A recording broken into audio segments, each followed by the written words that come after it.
The final deal will be endorsed by a binding United Nations Security Council resolution. The U.S. cannot deliver Russia, China, and the rest of the Security Council. It's junk phrasing. Even Trump's exaggerated negative trash talk about Israel is just atmospheric lingo to ease the digestive tract while this shit sandwich is being swallowed hook, line, and sphincter. And now, The Edwin Black Show.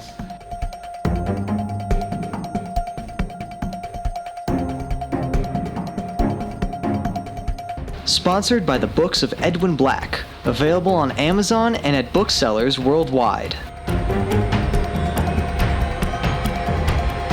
And now, here's Edwin.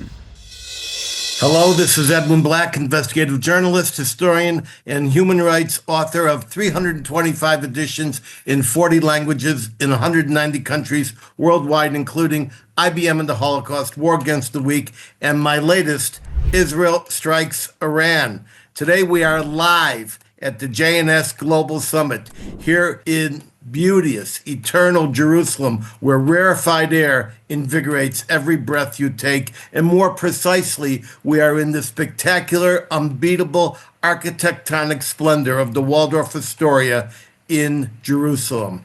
Ours is a show for opinion makers and decision makers, not mass clicks. Subscribe for alerts at theedwinblackshow.com. Please, if you want to support our work, we need your assistance. Just visit theedwinblackshow.com/support. Your help, big or small, assures our complete and utter intellectual and uncensored journalistic independence. Just go to theedwinblackshow.com/support and keep us independent. Today's episode is made possible and sponsored without any preconditions, requests, or stipulations by members of the Jewish communities of Binghamton, New York, Dallas, Texas, Wheeling, West Virginia, and Mexico City, and co-sponsored by Kenneth Abramowitz's just-released Audible audiobook for his best-selling and prize-nominated book, The Multi-Front War, and also by the Barnes & Noble gift edition of Faye Lincoln's insightful volume, Values That Shape the World. The Edwin Black Show, along with our YouTube site, speaks frankly and without tremor to a fragmented world, seeking better understanding of our tormented past, our present very, very tense, and a turbulent future still uncertain. By the way, stay tuned for my special word of wisdom at the very end of the show, just before I sign off. So let's get right to it. What's on everybody's mind? It's Trump's memorandum of understanding with the Iran terror regime, which, as you will see, is a tale of two art books. Like all of you, I have heard all the phony media leaks, walked through all the corridors of misapprehension and anger, and then seen the actual released 14-point memo of understanding, which I will read at the end of my statement. I may be the only Jew on planet Earth who has this take, but I believe soon many may see it my way. First, let me be brutally clear. I would have preferred no memorandum of understanding. I would have preferred, like everyone else listening and attending this summit for the JNS in Jerusalem, that Trump would have finished the job, bombed Iran into smithereens, and allowed the ethnic militias to come in and create a new regime. But that did not happen. The suicidal religious freaks that control Iran and the 85% of the population that wants peace and comedy were willing to fight to the last man as a pass card to paradise. The mullahs in the IRGC are 12ers, fanatical Sharia Islamists. They make up the majority of Islam's 15% Shiite world. 12ers, that's what they're known as, 12ers, believe in chaos and calamity as a religious mandate. They want apocalypse now to achieve paradise tomorrow morning. That's why they are working so hard to develop nuclear weapons, brutally murdering 35,000 to 42,000 of their own neighbors in a 48-hour orgy of civilian slaughter was just a pit stop en route to their final destination, nuclear holocaust. And yes, they're only 2 weeks away. Thinking people will remember that even though Japan surrendered unconditionally in 1945 after 2 atomic bombs were dropped on their cities, renegade Japanese soldiers continued to fight to their dying moments well into the 1970s. And you will all recall that Germany surrendered unconditionally and signed a disastrous Versailles Treaty at the 11th minute of the 11th hour on that 11th day of the 11th month. And yet 11 years later, Adolf Hitler emerged to incinerate Europe and much of the world.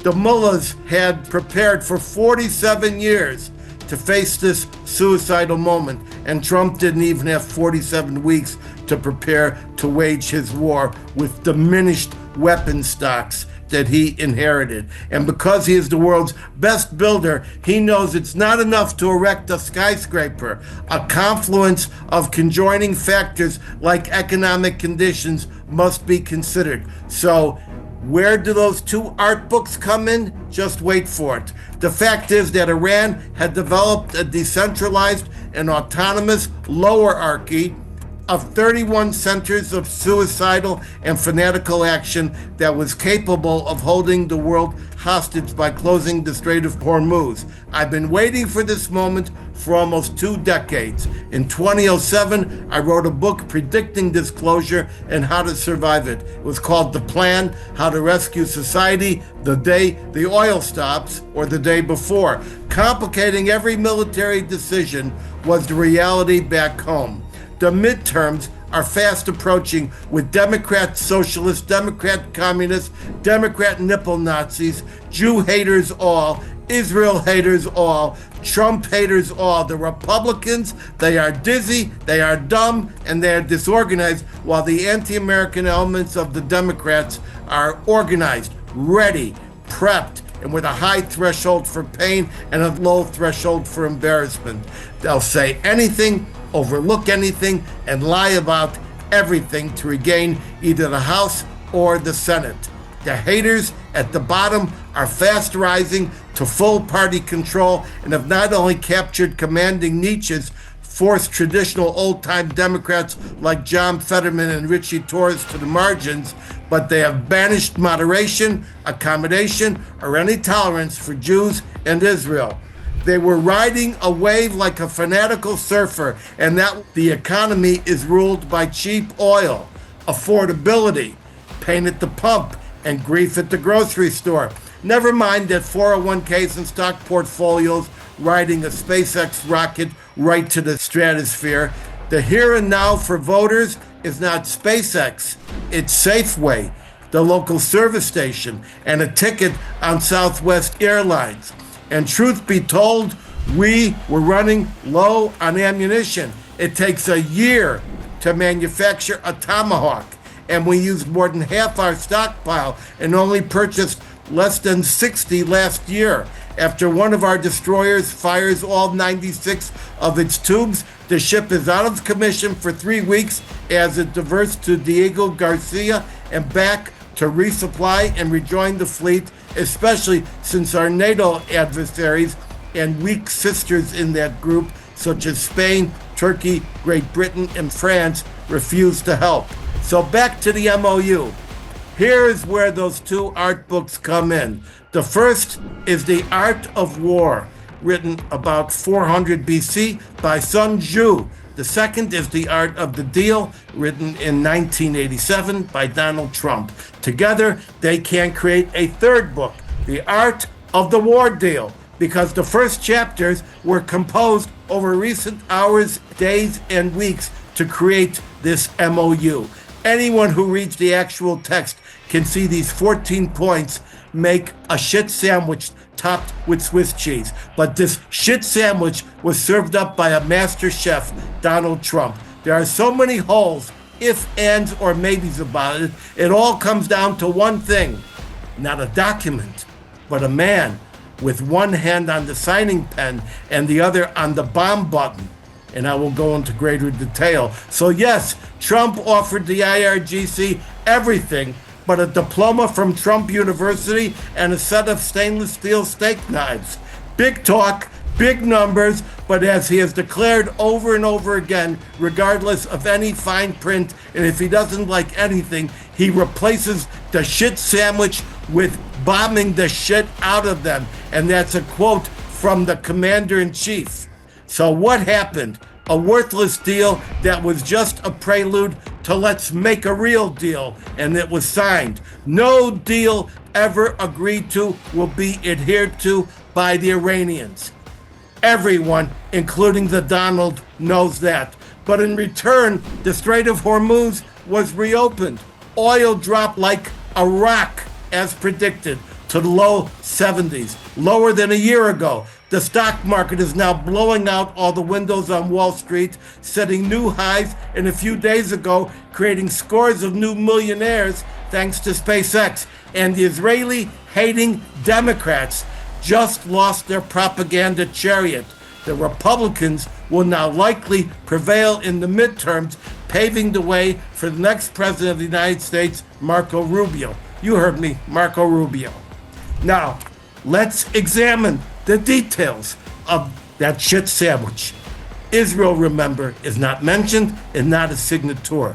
The entire MOU is designed for an expected breach by Iran, which will cancel it out. So let's go step by step. Number one, I'm quoting here, the United States of America and the Islamic Republic of Iran and their allies in the current war, by signing this MOU, declared the immediate and permanent termination of military operations on all fronts, including in Lebanon, and undertake from now on not to initiate any war or any military operation against each other, and to refrain from the threat or use of force against each other, and ensuring the territorial integrity and sovereignty of Lebanon. The final deal will confirm the permanent termination of war on all fronts. The final deal, including in Lebanon, and other provisions of this paragraph. To which I say, this means Hezbollah ceases all activities. Great if it happens, but it never will.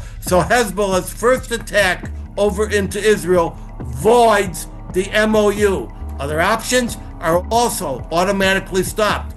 Bombing can resume. It's a trap. For them, not us. Clause 2. The United States of America and the Islamic Republic of Iran undertake to respect each other's sovereignty and territorial integrity, and to refrain from interfering in each other's internal affairs. This is a throwaway that Trump has already violated 3 times by threatening to bomb them into oblivion. Section 3. The United States of America and the Islamic Republic of Iran commit to negotiating and achieving the final deal in a maximum of 60 days, which is extendable with mutual consent. Translation: endless negotiation, endless threats, no deal, and we retain all freedom of action. Section 4. Immediately upon signing of this MOU, the United States of America will begin the removal of its naval blockade, and any disturbances or impediments against the Islamic Republic of Iran, and will fully end the naval blockade within 30 days. During this period, the traffic of vessels will be in proportion to the numbers of pre-war traffic being restored by the Islamic Republic of Iran. The United States of America further undertakes to remove its forces from the proximity of the Islamic Republic of Iran within 30 days after the final deal. My comment: another vague layer of Swiss cheese, lacking even the specificity of a typical disengagement agreement, which usually calls for 50 or 100 miles. Proximity can be 100 yards, 100 kilometers, or just 100 minutes away. Number 5, upon signing of this MOU, the Islamic Republic of Iran will make arrangements using its best efforts for the safe passage of commercial vessels with no charge for 60 days, only from the Persian Gulf to the Sea of Oman, and vice versa. 60 days only. The traffic of commercial vessels will immediately start, and considering the need for removing the technical and military obstacles and demining by the Islamic Republic of Iran will be instated within 30 days. The Islamic Republic of Iran will conduct dialogue with the Sultanate of Oman to define the future administration and maritime services in the Strait of Hormuz in discussion with other Persian Gulf littoral states in line with the applicable international law and the sovereign rights of coastal states of the Strait of Hormuz. The active verb, quote, will conduct dialogue. More Swiss cheese. In other words, do as we say or we drop the hammer. There can never be a toll, and no three countries can create their own international law, violating the existing international law of the seas. It's another diploma from Donald Trump University. Dopes, you were duped. Number 6, the United States of America undertakes with regional partners to develop a definitive, mutually agreed plan with at least $300 billion for the reconstruction and economic development of the Islamic Republic of Iran. The mechanism for the implementation of this plan will be finalized as part of a final deal within 60 days. All required licenses, waivers, and permissions needed for the relevant financial transactions will be granted by the US of A.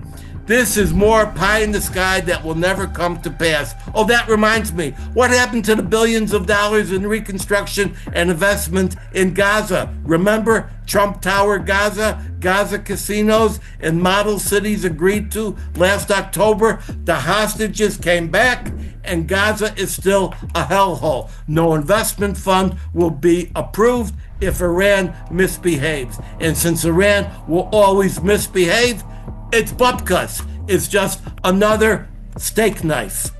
Number 7, the United States of America undertakes to terminate all types of sanctions against the Islamic Republic of Iran, including the United Nations Security Resolutions, IAEA Board of Governors resolutions, and all unilateral U.S. sanctions, primary and secondary, in an agreed upon schedule as part of the final deal. The Islamic Republic of Iran and the United States of America acknowledge the critical importance of the sanctions termination issue above mentioned and express their intentions to immediately address these issues in the negotiations in order to achieve mutual agreement on them.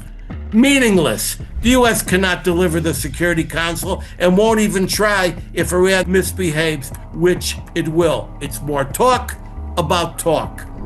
Section 8. The Islamic Republic of Iran reaffirms that it shall not procure or develop nuclear weapons. The United States of America and the Islamic Republic of Iran have agreed to resolve the disposition of stockpile enriched material pursuant to a mechanism that will be mutually agreed upon in accordance with the schedule mentioned in paragraph 7, with the minimum methodology to be downblending, that means diluting, on site under the supervision of the IAEA. The two parties also agreed to discuss the issue of enrichment and other mutually agreed matters related to the Islamic Republic of Iran's nuclear needs, based on a satisfactory framework being agreed upon in the final deal. The final deal, I'm still quoting, will confirm the provisions of this paragraph. The United States of America and the Islamic Republic of Iran acknowledge the critical importance of the nuclear issues above mentioned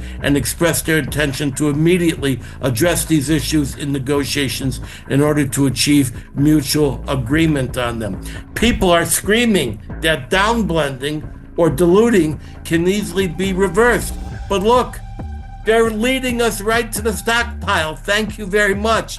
They'll have to duct out the 60% HEU into a metallurgy lab for clinical processing in order to downblend it. We have eyes in the sky, eyes in the rocks. We'll know everything. Thank you, Tehran, for doing the job for us. A leopard cannot change its spots. They will violate in big and little ways.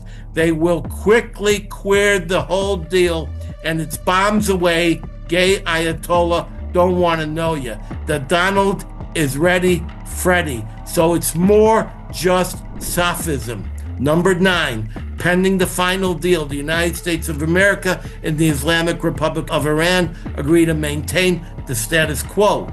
the Islamic Republic of Iran will maintain the current status quo of its nuclear program, and the US of A will not impose any new sanctions and will not deploy additional forces in the region. It's another junk paragraph. No one knows what the status quo of their nuclear program is. It's a self-lighting fuse to blow up this entire deal. Number 10, the United States of America undertakes that immediately upon signing of this MOU and until the termination of sanctions, the U.S. Department of Treasury will issue waivers for the export of Iranian crude, petroleum products and derivatives, and all associated services, including banking transactions, insurance, and transportation. This means the oil flows, the Strait of Hormuz has been straightened out.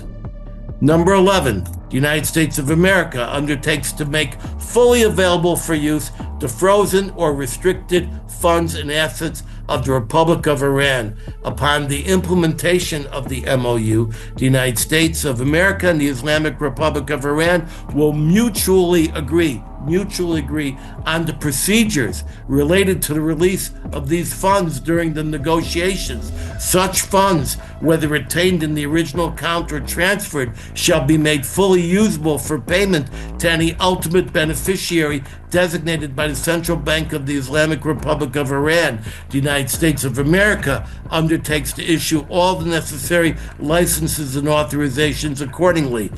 This is a real fancy, mouth-watering paragraph unless you read this part of it. The parties will, quote, mutually agree on procedures related to release of these funds during the negotiations. Good luck with that, folks, as you negotiate with the Donald. Number 12 of 14. The United States of America and Islamic Republic of Iran agreed that an executive mechanism will be established to monitor the successful implementation of this MOU and the future compliance of the final deal. This is another trap for Iran. The Donald will never approve a crap mechanism. So while you're talking Turkey, Donald is carving up your future, rearming and reaping the joy of cheap oil. Number 13, after signing this MOU and the continuing implementation of these measures, the United States of America and the Islamic Republic of Iran will start negotiations regarding the final deal exclusively on the other paragraphs. It's another shit nugget inside this shit sandwich. It sounds like months of fruitless negotiation. And Section 14, the final deal will be endorsed by a binding United Nations Security Council resolution. The U.S. cannot deliver Russia, China, and the rest of the Security Council. It's junk phrasing. Even Trump's exaggerated negative trash talk about Israel is just atmospheric lingo to ease the digestive tract while this shit sandwich is being swallowed hook, line, and sphincter. You've heard of the Arab ceasefire trick called Hudna. Welcome to Trump's version. I call it hoodwinkia. Remember, Trump thinks the word ceasefire means first you cease and then you fire and then you cease again and you continue to fire and you repeat the process until dinner time or whenever people get tired. Ladies and gentlemen, Israel is still in Lebanon. Israel has a right to protect itself and neutralize all threats before they move from imminence to consequence. This agreement won't stop anything in that theater, but it may well stop the Democrats from seizing the stage next January. I could talk all night, but I must leave out 90% of what I needed to say and yield to our next speaker. And that speaker will be Alex Traiman, the head of Jewish News Syndicate, and he is involved in a fabulous international global summit of the Jewish people right here in the Waldorf Astoria. And we're very grateful that he's taken time out to join us. Take the screen, Alex. Thank you so much, Edwin. I think that we have a lot of questions, as you have raised about the MOU entered into by Donald Trump. The one thing that I will note, of course, is that this MOU is signed, as bad as it is, after the United States and Israel for 6 weeks flew side by side to take out every single one of Iran's known nuclear facilities, as well as much of the ballistic missile capabilities, as well as much of the upper echelons of the IRGC, all the way up to Supreme Leader Ali Khamenei. So I think that on the one hand, while the MOU doesn't close the victory by any means, certainly not a victory lap, that doesn't mean that the simultaneous operations, Epic Fury by the United States and Roaring Lion by the State of Israel, were not unbelievable military achievements.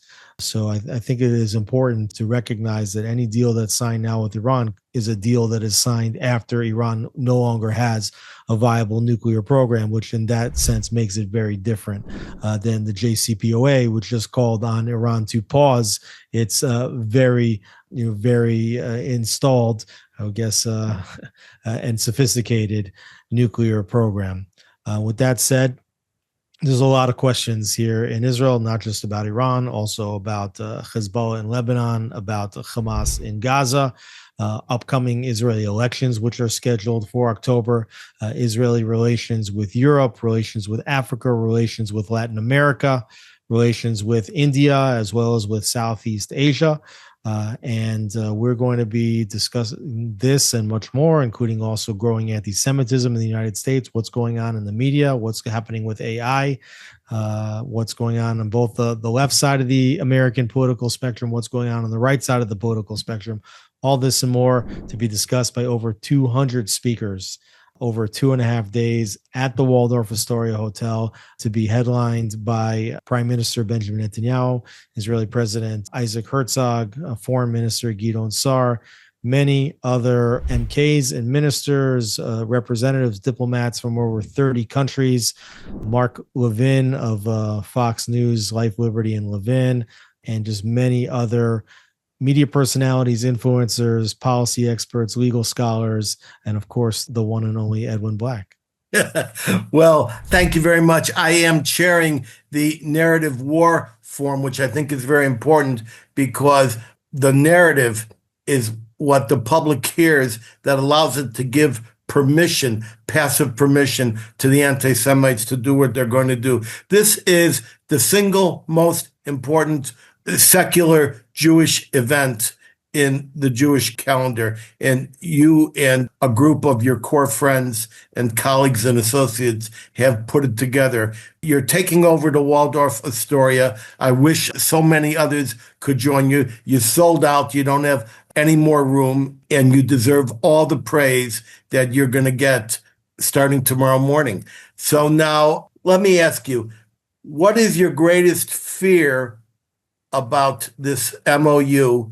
And do you think, as Swiss cheesy as it is, that it can ever actually result in a permanent document? I don't know if it's ever going to evolve into a permanent document. You might see that this MOU is in many ways similar to the peace deal, the ceasefire deal that Israel was forced to sign with Hamas in Gaza, whereby for President Trump, his main goal at the upfront is to get the Straits of Hormuz open. He is essentially bribing the Iranians to open the Straits of Hormuz, but we might see that you never get to any further implementation of any kind of agreement whatsoever. And what I would suggest is that, Israel's military doctrine has changed since before October 7th. Before, Iran started firing ballistic missiles at Israel during this war, Israel was always hesitant and never was willing to pull the trigger to attack in Iran. What you've seen is that Israel has attacked Iran over and over and over again. Over the past year and a half, Israel's attacked over and over again in Gaza, in Lebanon, in Yemen. And if Israel sees that Iran is making any movements towards becoming a nuclear power once again, you could be certain that MOU or no MOU, permission slip from the United States, no permission slip from the United States, Israel will attack. The Israeli military doctrine has changed. Everybody can see what Israel's military capabilities are. With regard to Lebanon, that's a big question because the Iranians have been saying that if Israel continues to strike in Lebanon, that would be, by their account, a violation of the MOU and the ceasefire. Of course, at this very same time, they continue to instruct Hezbollah, which is an Iranian proxy, to fire at Israeli cities. So you see how that works. They tell their terror proxy to attack Israel, knowing that that's going to bait an Israeli response, and then saying that any Israeli attack inside Lebanon is a violation of the ceasefire between Iran and the United States. So we could certainly see, with continued escalations by Hezbollah, continued Israeli retaliations deep inside Lebanon, powerful retaliations, and that could essentially blow up the entire MOU. So I think that we're not happy with the story right now, with the signing of the MOU. Another thing we're absolutely not happy with is just statement after statement and leak after leak coming out of the White House and out of President Trump's mouth himself, seemingly denigrating Prime Minister Benjamin Netanyahu after Israel has continued to just prove itself as America's most capable ally. So that's been very disappointing as well. But this very well may not be the end of the story. So we have to just buckle our seatbelts and continue to ride along and do what needs to be done when that needs to happen. Do you think there will be further kinetics between the United States and Iran in the next 60 days? I think it's a possibility. People always say to me, Alex, you're a journalist. What's going to happen next? I say, I think you're maybe misinterpreting what the word journalist means. I just try to report on what just happened. But certainly, I think that the possibility exists. At the same time, I do believe that there's not really a will by President Trump to get engaged again in kinetic warfare with Iran. However, if Iran continues to escalate, then you might see Israel get involved in a much more serious way, and it could drag the rest of the region back into fighting once again. If that happens, it would be a terrible mistake for Iran because they would get absolutely crushed if this comes to another round of fighting. That's right. I think he will go for the bridges and he will go for the power stations, as he has repeatedly threatened. I know you're busy. I know you're working on the show, and I'll see you tomorrow morning. You can stay on as long as you like. Thank you, Alex Traiman, one of our best. And now, looking forward, and I would just say that people can watch the summit online at jns.org. You'll see much of the summit live streamed and a lot of the other sessions available on demand. All right, everybody tune in starting when the summit commences at jns.org. And in the edited version of this, we will also capture that video for people to see. It's a dramatic, successful summit that you've scheduled, and I'm happy that I'm part of it. Thanks, Edwin. All right, so now, because we're talking about so much money, I think it is best that we go to Kenneth Abramowitz, because he is a man who knows Wall Street. He is a man who knows money, and he also has some very strong ideas about what this MOU is and is not. He's the author of The Multi-Front War. He predicted a great deal of this long ago. Ken, take the screen and tell us how right or wrong you think I was. Oh, Edwin, you're always right. You're 100% right 100% of the time. I think you mentioned a lot of good points, namely that there's some, just as there's traps for America and there's traps for Iran, and we should do fine somehow in the negotiations that are supposed to take place over the next 60 days or so. So thank you for your comments. Let me just add, first, agreeing with you, this is really two deals. It's an open the strait deal now, end the blockade, the two blockades of America and Iran now, get the tankers flowing now, get the oil flowing now, the gasoline prices falling shortly thereafter, inflation coming down shortly thereafter that, make sure interest rates don't rise and hopefully get them to fall. Make things look good for July 4th. Make things look good for the next 4 months, get Republicans elected in the House and Senate and keep the majorities. And then the 60-day clock will then get extended to another 30 days, another 30 days, another 30 days. Push the whole mess out past the elections and get it out of the headlines and get the country back to normal, whatever that means, as fast as humanly possible. So in that sense, I think President Trump accomplished what he wanted to accomplish. It was a political deal, not a foreign policy deal, not a military deal. It was a political deal, and it was in both countries' interest to get the oil to flow. So in that sense, that's good. On the bad side, there's no chance the two countries are going to agree on any of these issues other than the oil. And also, there were a number of issues that were purposely excluded and can't even be discussed during the 60-day period. There's no mention about missiles, no mention about drones, no mention about executions. Iran executes over 1,000 people a year. Those are not allowed to be mentioned. No mention of Iran's terror organization. Iran has the largest terror organization ever assembled in the history of the world.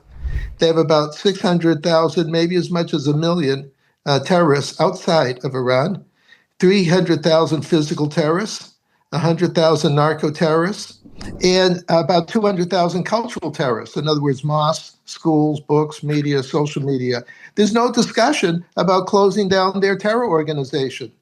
So the huge contradiction that Israel has to leave Lebanon, no mention about Hezbollah leaving Lebanon, they're there illegally, no mention about Hamas leaving Gaza, Shiite militia leaving Iran, Houthis, terror organization leaving Yemen. So basically everyone's supposed to do something, but not Iran. So the net is in November, December, Iran's going to get blown up. I don't see any alternative because there's no deal possible with a criminal death cult.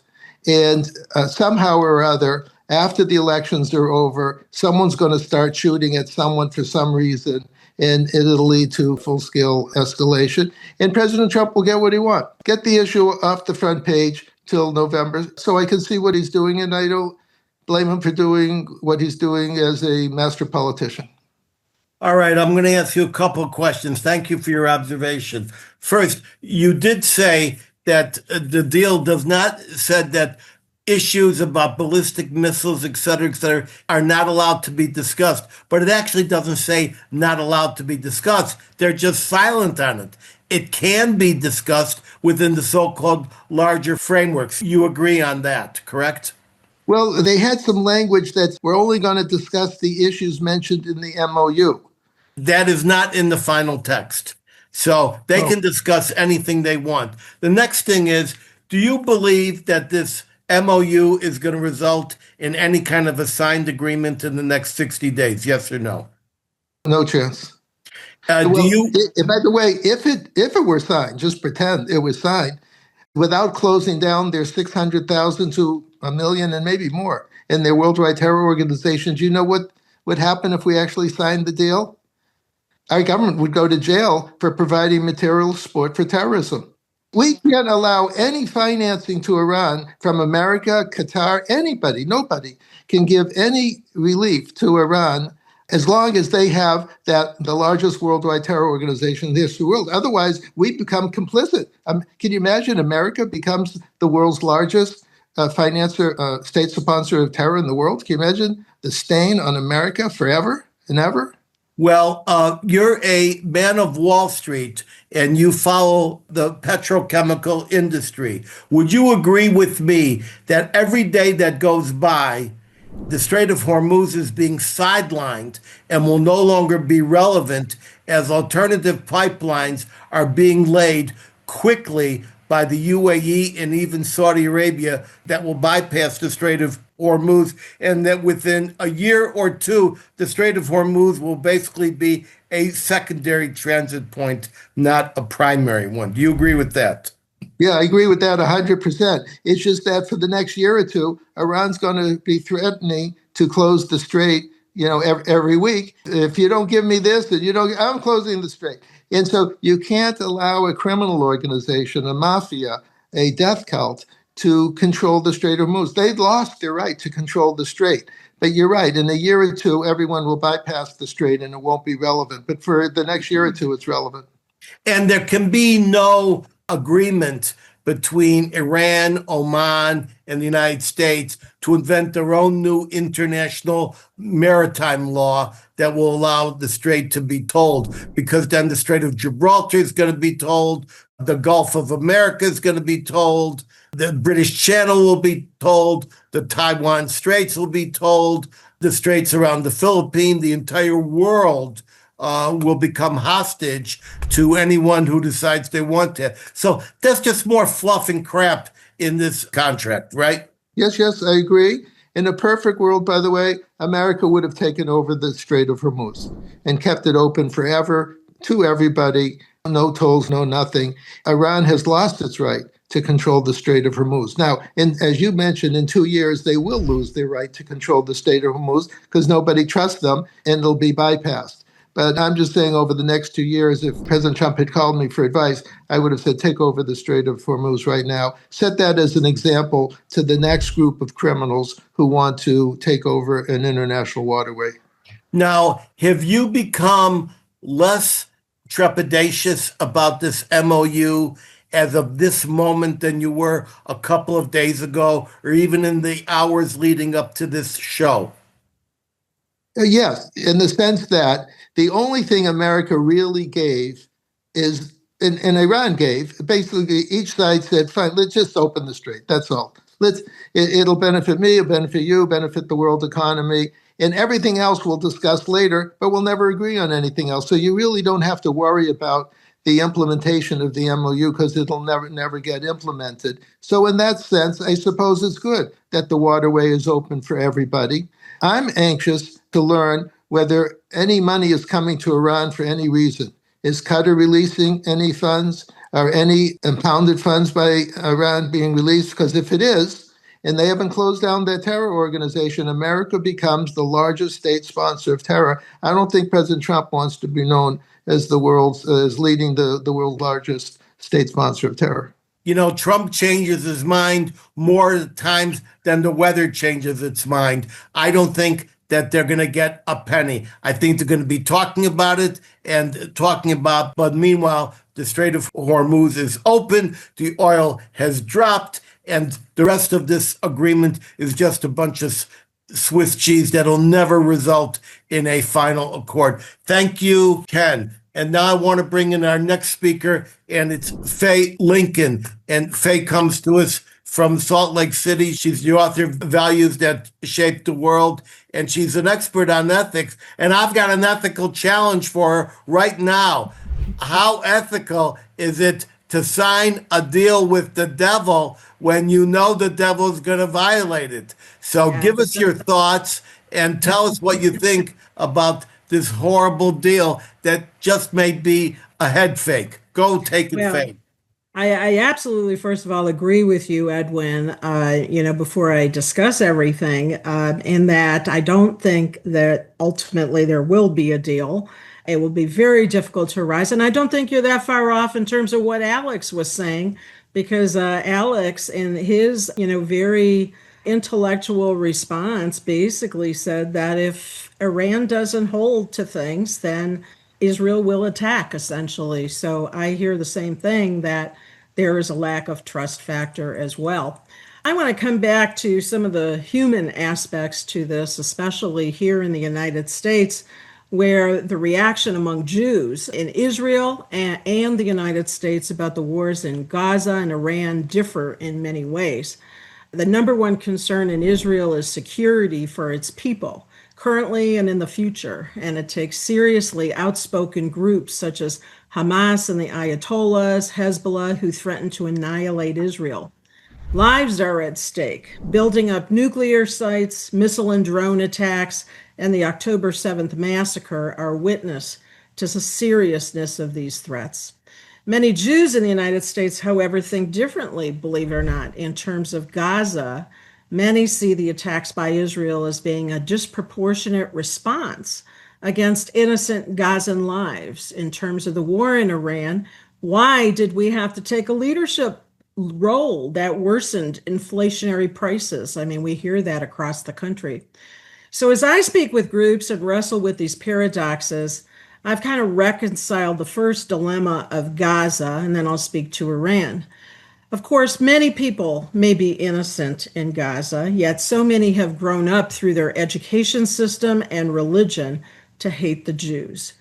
I listened to the heart-wrenching story of one of the released hostages, Omer Shem Tov, when he came to visit Salt Lake City. He was taken hostage from the Nova Music Festival and blindfolded by Gazan civilians, not Hamas. When he crossed over into Gaza, kidnapped, blindfolded, he heard hundreds of people cheering at having massacred the Jews. He described being taken hostage into a family's home, one that clearly communicated hatred for him and his fellow Jews. He was then taken into one of the tunnels, where he had to walk for over an hour and a half to reach the inner sanctum. He was placed in a cell with no lighting and little food. He could not stand up or spread out his arms in the cell. It was so small. He remained a hostage for a total of over 505 days. And when he was released, he had to climb up 120 feet to the upper ground above the tunnel. He saw other hostages come out, and they looked as if they were survivors of the Holocaust concentration camps. Now, listening to Omer, this made me realize how complex the hundreds of kilometers of underground tunnels really were, located under residential buildings such as hospitals, schools, and apartments. When we speak to the disproportionate response of the Israelis against Gazans, my thought was, how does the IDF even locate hostages within so many tunnels without having to take out buildings that sit directly over these sites? The same for Hezbollah because of the tunnels that are now coming from southern Lebanon into northern Israel. The IDF had no idea where the tunnel entrances were located. They're hidden so well. The only way to find them at times was to vacate areas and blow up the ground. Hamas put the hostages near or under civilian sites to the detriment of the lives of their own people. And Kenneth himself spoke about the terrorist organization that Iran has spread out throughout the Middle East, and not only the Middle East, but in the European Union as well. So Iran, for me, is much more straightforward in terms of the war. Over and over, Iran has threatened to annihilate Israel, just like Hitler annihilated the Jewish people during the Holocaust. And looking back, would it have made any difference to use diplomacy on Hitler? The Catholic Church tried in vain by negotiating a concordat, yet most of its priests were still murdered. Knowing what we know today, if the Jewish people could have preempted the Holocaust, should we not have done so? The people of Israel have a right to live in peace, and the nation has the right to protect its people. A U.S. deal with Iran may not necessarily be a good deal for Israel. The MOU may not meet its needs. We must take out the nuclear sites in Iran, the missile bases in Lebanon, weaken as many proxy groups as possible. In other words, for Israel to be a light unto the nations, we sometimes preemptively have to fight for peace. Well, I'm so happy that you brought up Gaza. And one of the reasons that I'm happy about that, and our audience should be happy, is because it reminds us that the chief culprit behind Gaza was Iran. And another thing that's important, you're talking about Gaza, I'm talking about Gaza, but the word Gaza does not appear anywhere in the MOU. It's not even part of the anticipated future discussion. So what Iran is looking at is what it has left, and what it has left is Hezbollah. Would you agree that the American public basically does not understand all the dynamics involved in this MOU, etc.? I would absolutely agree, because Iran is funding so much terrorism throughout the Middle East and cells in the European Union as well. And there's a lot of underground cells that are in the European Union, and they've really kind of spread their tentacles out. And as a matter of fact, this war with Iran in a way has deflected what's happening in Gaza.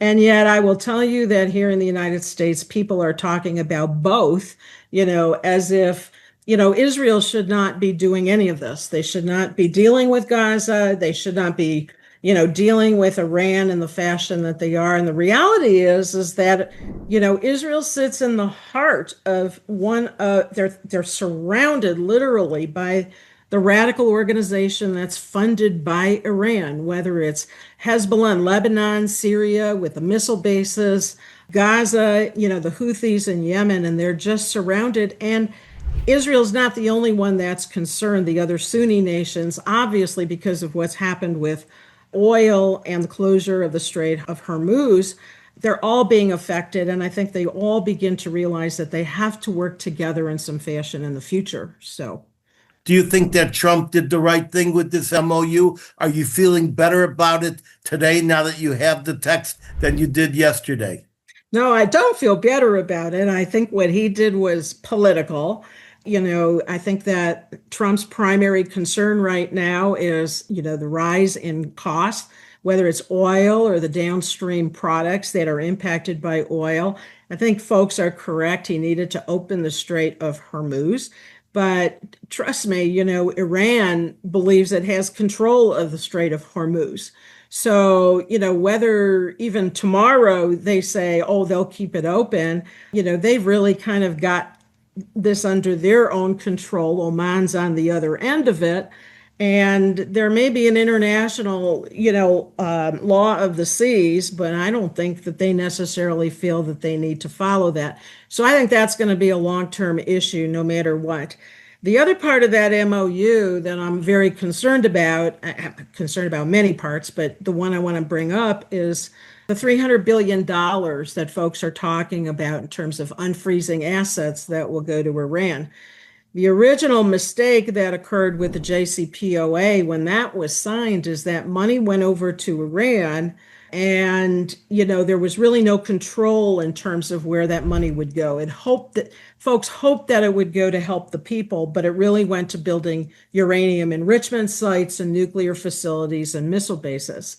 If there's any unfreezing of the assets, good luck. But if there is, it really needs to go to the people. They need education, they need food, they need water, they need the substance that they need to live in Iran, which has become very impoverished for these people. And that's where the money needs to be controlled, not to go to the political leadership to be used however they want.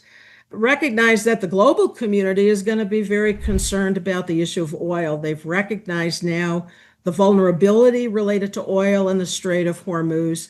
We're going to see more countries focusing on alternative energy resources, trying to find other avenues so that they're not so tied to oil in the Middle East. And Israel will continue to focus on its security issues, making sure that there is no additional uranium enrichment and, dealing with the missiles and the drones and Hezbollah and the proxy groups and Gaza and Hamas. But more importantly, there's one other item, and that is listening to a former retired intelligence officer who I hear speak regularly from Israel.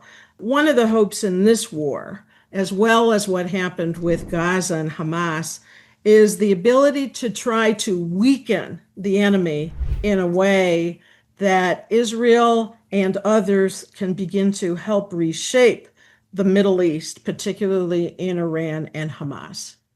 Do I think the MOU at the end of the day will fly? I doubt it. So, well, let me just help clarify something. The $300 billion investment fund will not come from released assets held or sequestered by the United States. It's another imaginary Trump University diploma and a set of steak knives to go with it. It's going to be added to the big monster Gaza investment fund that never happened. Thank you very much. Thank you very much, Faye. And now we're going to hear from the heartland. I want to bring in Dr. Bruce Blank, who is in the Wheeling, West Virginia and Eastern Ohio area, and he's a keen observer of this. And what's interesting is while everyone was worried about this MOU, he was on the right track from the beginning days ago. Take it away, Bruce. Tell us what you think is happening in the heartland, and tell us what you think about this MOU. Thank you for having me on the show, and thank you to the other panelists. I really appreciated this program. So first, I wanted to say that I see the MOU as a temporary placeholder towards the eventual goal of solving the Iran terror problem and the results and goals of Islamism. I think it's just a temporary thing to help get us through the midterms, and then, as was said by the other panelists, to open up the strait as best as can happen. Now, in order for President Trump to keep the pressure on Iran, he's got to remain strong at home. He must win the midterms. Because of this, he's got to satisfy Americans who can't see that temporary increases in gas prices is one of the prices we have to pay for a future, safer world. So he's got to continue getting gas prices lower. He's got to keep the stock market up and not allow hundreds or thousands of Americans to come home in body bags due to a ground invasion of Iran. But I've never seen a president juggle such issues so well, and he's willing to get in there and not just keep kicking the can down the road. Now, if gas prices in Europe reach $10 a gallon or $10 a liter, I'm not sure exactly what that is, but if gas prices in Europe reach $10 a gallon, and if gas prices here were to rise significantly for any extended period of time, I think it would ruin the world economy. So how would President Trump be able to beat the mullahs then, when we're having a horrible economy at home and in the world and is still trying to take care of the mullahs? So the entire situation is very complex. He's got to protect the world economy. He's got to keep or improve a Republican majority in Congress. And he's got to keep the mullahs at bay while realizing that an unconditional surrender and regime change is what we and Israel and the world really need. I have to imagine, and it's not been discussed, but I have to imagine that the CIA and Mossad are looking for and supporting new non-Islamic leaders in Iran and arming factions who hate the Islamic Republic and love liberty. President Trump will continue to act and speak in a manner that contributes to American power and influence, because he can't get this done without influence. And even at times, if his statements are made specifically to lower gas prices and to improve the stock market, as we've seen, he fully understands that we can't trust the Iranian government. And I believe that he fully intends to make the mullahs suffer continued economic and kinetic damage every time they don't comply. He's been so far ahead of the curve in so many areas: the American economy, bringing manufacturing back home, Venezuela, Greenland, Cuba, energy independence, Operation Midnight Hammer, Operation Epic Fury. I have to give him the benefit of a doubt, because he's been right so many times when everyone else has been wrong, and he's been willing to do whatever is necessary to succeed. I believe President Trump's long-term intentions concerning the Islamic Republic of Iran will become more obvious if the Republicans can improve their majority in the midterms. I think his gloves will come off after the midterms. He doesn't want to leave the problem for a future president, because if he doesn't do it, it won't get done. He and Prime Minister Netanyahu have accomplished so much in weakening Iran, and I don't think we should get too caught up in the imperfections of the MOU, which I described as a placeholder. I believe that he won't carry the ball to within 1 yard of the goal and then take a knee instead of scoring the touchdown. President Trump's ego and his love of America will only let him be remembered as a Churchill and not a Chamberlain or an Obama or a Biden. Well said, Bruce. Tell me this. You're sitting in the smallest of the small towns on the outskirts of another small town. How are people back home in middle America taking this war? Do they understand that when they pull their F-150 pickup truck up to the gas pump and they have to pay a lot more than they did a couple of months ago, that this is worth it to avoid nuclear war, or are they out of touch with that aspect? Well, I try to choose my friends carefully, and my friends are smart, and they understand that this is a temporary increase in prices, temporary increase in gas prices, et cetera, and that we have to bite the bullet in order to end this thing. So the people that I know and the people that I speak to, that's their opinion. They're very strong in favor of what's being done. I haven't really spoken to anybody about the MOU so far. I wanted to mention that in World War II, when America decided to get into it after Pearl Harbor, people were willing to do anything. That's right. There was a grand isolationist trend throughout the United States, and America sat out the war in Europe. It was only until we realized we had sat too long, that Germany's ally, Japan, attacked us, that we got into that war. Thank you for your prescient and excellent comments. And this brings us to Rabbi Tuly Weisz, who heads up Israel 365. And Israel 365 is an extraordinary bridge to the multi-faith, interfaith, and Christian Zionist community. So, Tuly, what do you think at this moment? Well, that's a big question. What do I think at this moment? Well, one thing that I'm concerned about is that, and not enough Jews are paying attention to the fact that we are losing our evangelical friends very rapidly.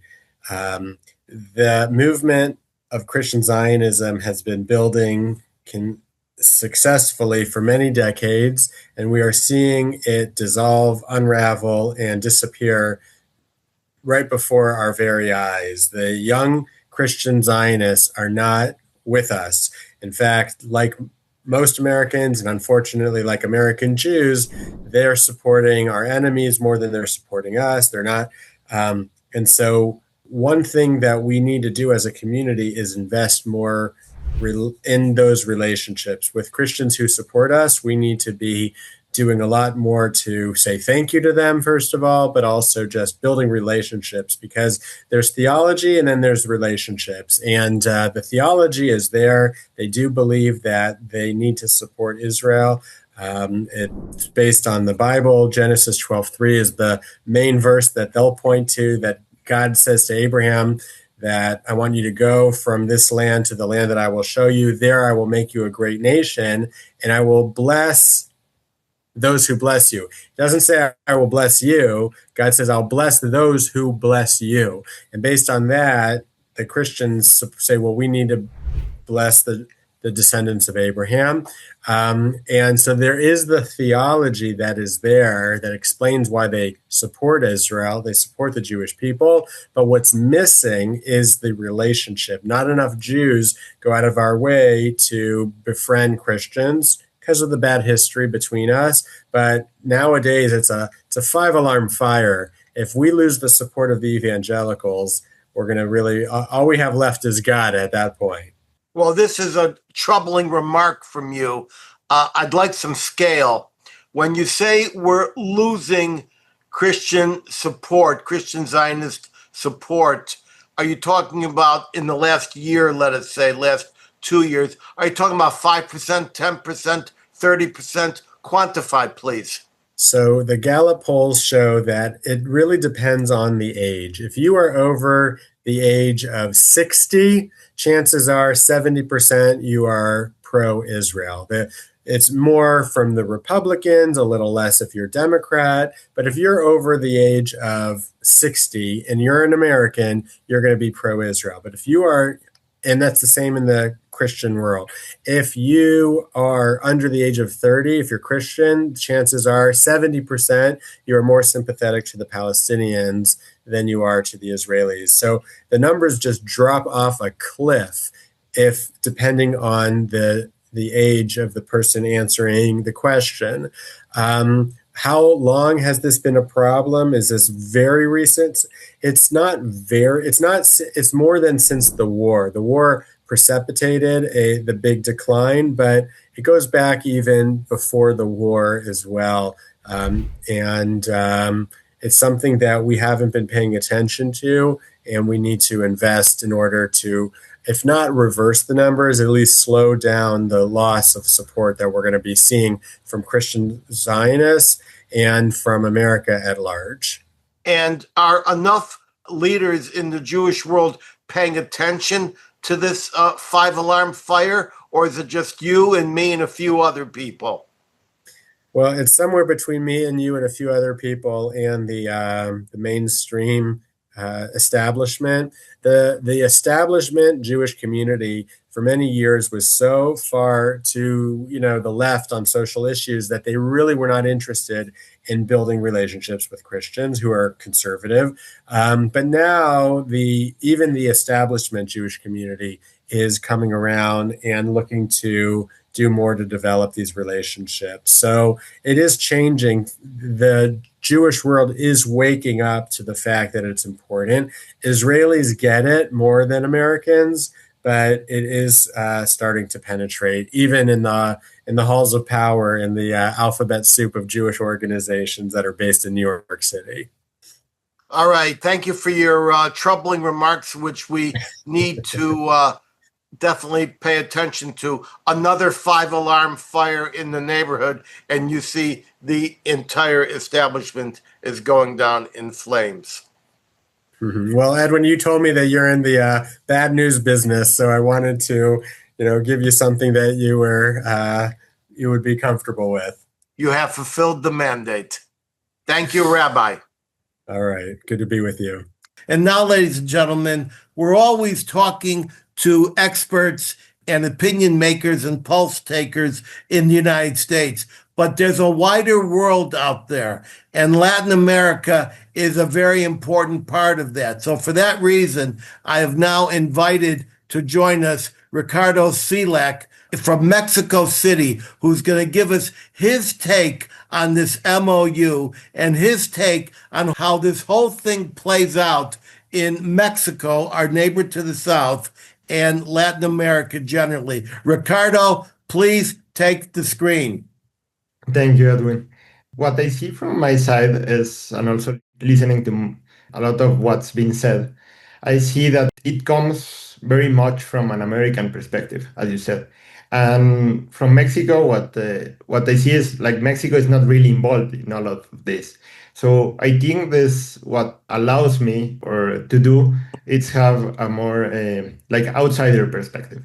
And I think what's important here is that we should analyze this to this deal or this MOU to what it means for Israel. Really, like, what does this mean for America, or what does this mean for Donald Trump should be secondary, or at least from my point of view, because what I really care about is security for Israel and Israeli citizens. And if we look at that perspective, it's definitely a terrible deal. You might explain why Trump should have done it, not have done it, benefits, pros, elections. But at the end of the day, for Israel, it's just restraining its ability to finish up an enemy that was hitting really hard, and with the physical capacity to neutralize. And it's really an enemy that's battling in three fronts, as we said, in Gaza, in Lebanon, and in Iran. And we haven't been able to actually fully eliminate any of those. And that's just, we have definitely damaged them, but it's just something that will come up again later. So on that perspective, I think really what we should be thinking, or at least what I'm thinking, is that Israel should really focus on developing its military independence.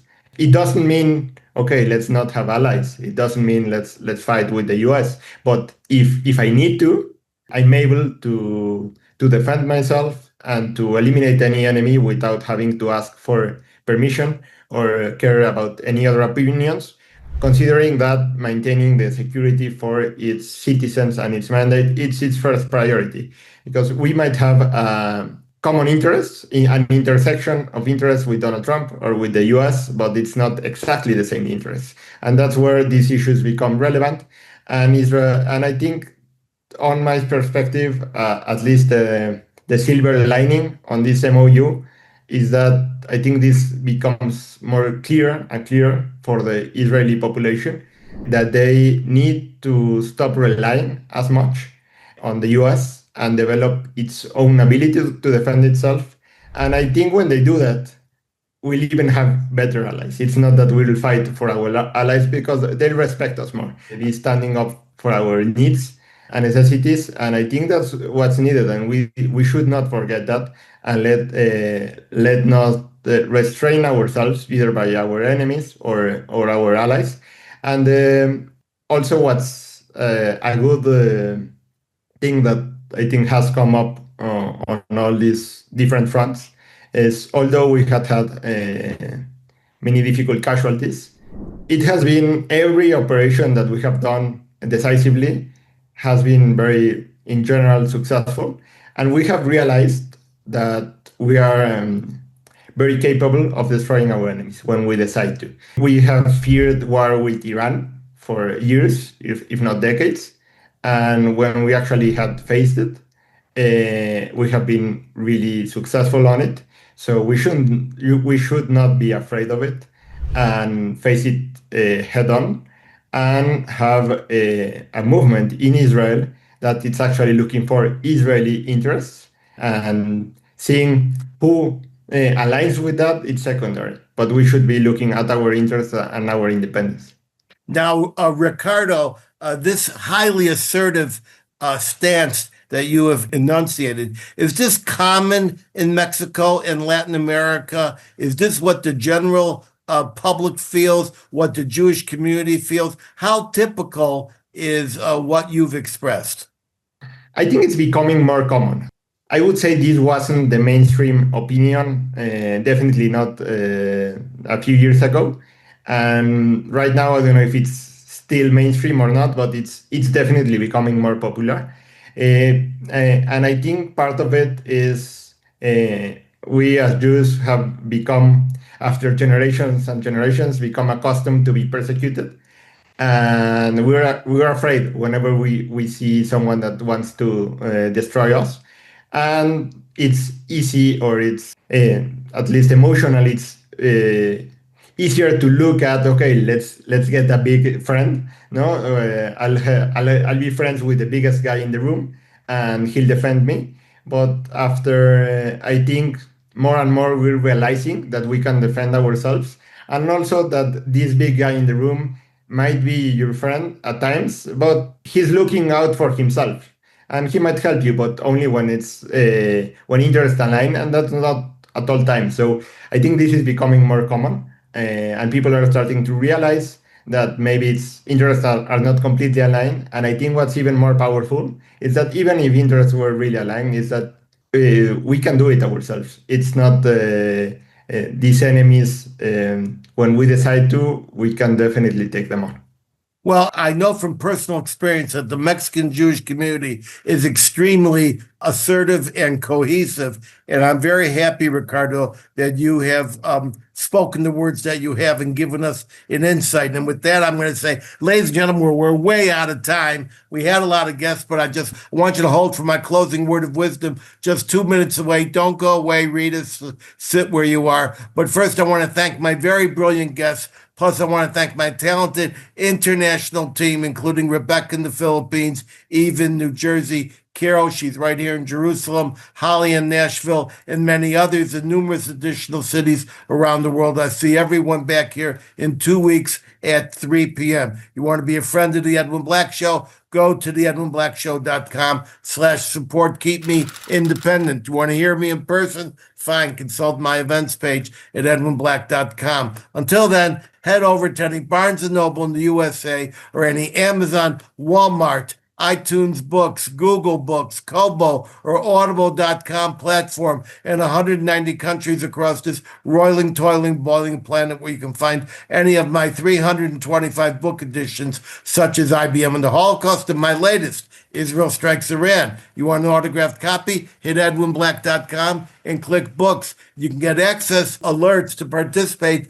live in future shows at theedwinblackshow.com, and you'll see a much enhanced and exquisitely produced version of this show and prior episodes by subscribing to our YouTube channel at The Edwin Black Show and click the notification like many tens of thousands of others have. Follow me at Edwin Black Book on X as well as Facebook. And now for my closing word of wisdom, here it is. None of us know if we are approaching the end or actually just the beginning. I'm zooming out from Jerusalem.